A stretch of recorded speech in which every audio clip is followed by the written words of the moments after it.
filming my work makeup look, and it's perfect timing because a lot of you guys asked to see products I talked about in my ride or die tag in action, and those are things I reach for all the time, so you're gonna see a lot of those. Actually, I think everything is an older favorite, only one new item, a new mascara that I'm really liking. And this is a makeup look.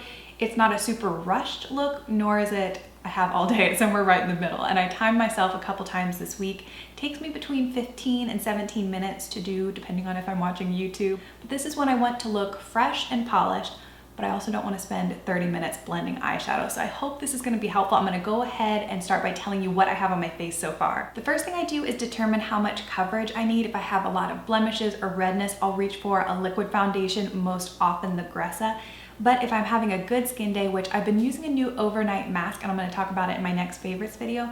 So I feel like my skin has been a lot calmer when I wake up in the morning and I don't need as much coverage. So today what I did is I used a powdered foundation.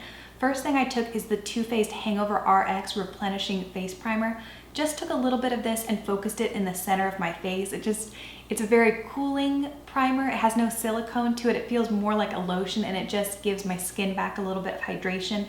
And I also always use the NARS Pro Prime when I'm doing any kind of eyeshadow look.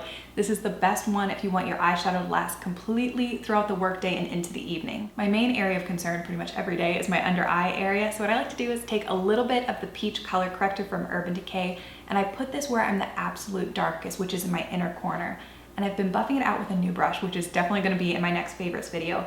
This is the E.L.F. Flawless Concealer Brush, and I like to buff this underneath my eye and go in with a generous layer of the light neutral concealer from Urban Decay.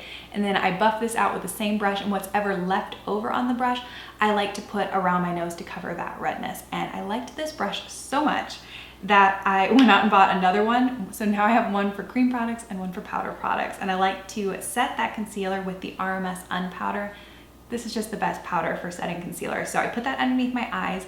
And also I've been taking a little bit extra of the RMS powder and buffing it where I have the largest pores, which is right here. And just light little buffing motions kind of works like magic and just makes everything look really poreless. Once I was sufficiently concealed, I went in with an oldie but a goodie. This is the Too Faced Cocoa Powder Foundation. I have used Too Faced it wasn't called Cocoa Powder, it was called something else, but I've used their powder foundation for years. Before I was married, it's always been a go-to product. My mom uses it too. It's not a ton of coverage, but it's good coverage, and it doesn't look really cakey or heavy on the skin. I think it looks great as soon as I apply it, but it even looks better as I get through the day. It kind of like settles in a little bit. So I've been using that with the Too Faced Mr. Right brush and just tap this all over.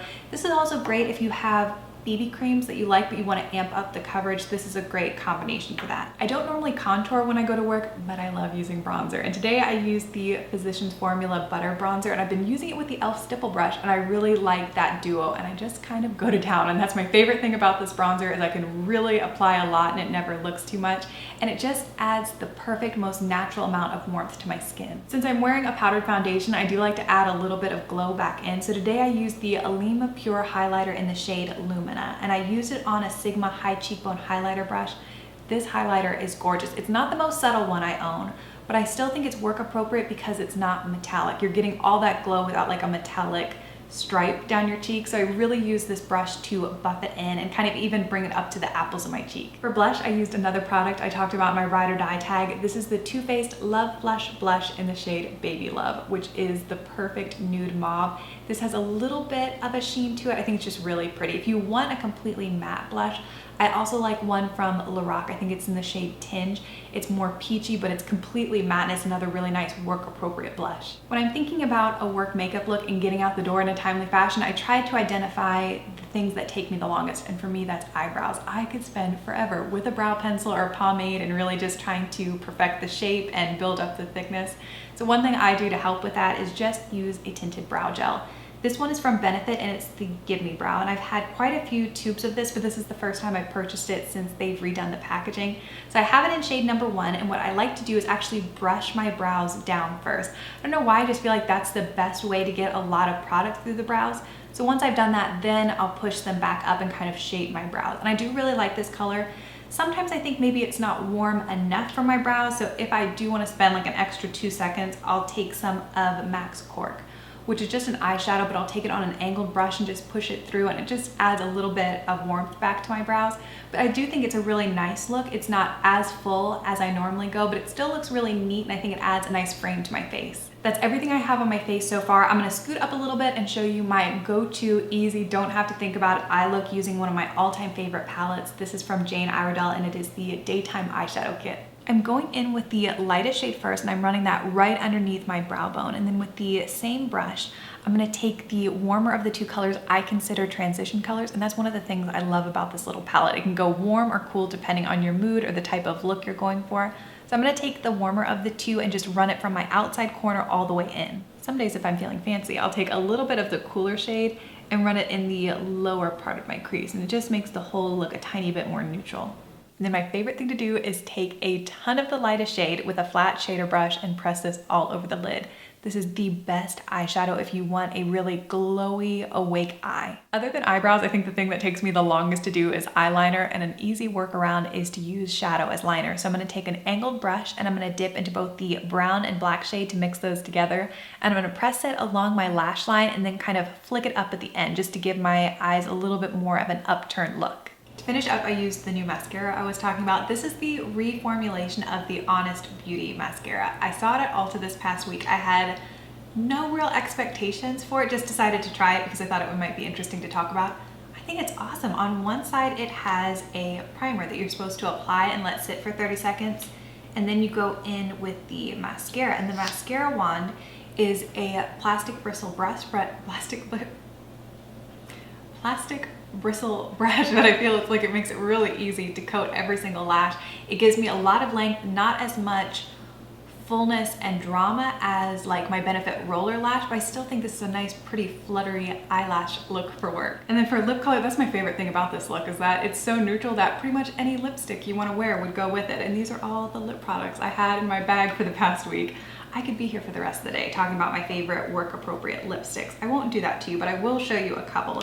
I'll start with what I ended up putting on. This is the combination of Jane Iredale's Terra-Cotta lip pencil and the Almay, I always think of these as lip butters, I'm not sure what the actual name is, Smart Shade Butter Kiss. This is Nude Light Medium number 70. At some point I want to do a video, and I just don't know what to call it so that people will understand, but like an unsung hero. Things I talked about maybe once, but I just keep using and have used for a really long time. I have never gotten over these. I still think this is one of the best drugstore lip products. It is so incredibly moisturizing, and I think the shade is beautiful. It's a gorgeous nude, and it's one of those that I can reapply at my desk without having to pull out a mirror. So this is more on the nude side. If I want a similar idea but pink, I like Red Apple Lipstick's Audrey. This is a beautiful pink, and it also gives a lot of moisture. And then for gloss, I've been super into the Bare Minerals glosses. These are their new ones. This is the shade Flirt, which is kind of like a mauve with almost a little bit of a lavender undertone. It's actually very pretty on the lips. And then if I want a true lipstick, on the more matte side, I love the Bite Beauty matte lip creams. The shade is Pastille, which is a gorgeous mauve. I've actually been wearing this a lot too. And then on the nude side, I think Marc Jacobs Slow Burn.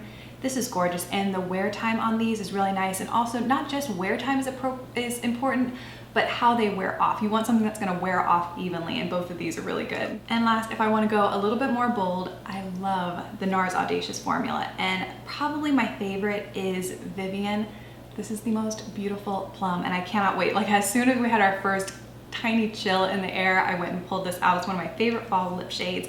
And then something kind of newer, I talked about this a month or two ago in my What's in My Bag. It's a brand called Kosas. I'm gonna say Kosas. It's out of LA. And I talked about one shade in that video, but the color that I've been wearing more recently is Fringe. This is a gorgeous, very brown brick red, and you can apply it lightly or build it up. So really this shade can go from nudes to plums to even a deep red. So that is all for my work makeup look. If you ran into me during the week, this is probably what I would look like. I would be wearing a shirt like this and my makeup would look something like this. I hope you enjoyed, and I also hope that you'll check back next week. I am so excited about next week's video. I'm gonna call it Work Essentials, but it's products that just make the day a little bit better at work. And I have some really good things. I have a new work bag that I cannot wait to talk about. So I have a lot of fun things. I hope you'll check back next week. Thank you so much for watching, and I'll talk to you then.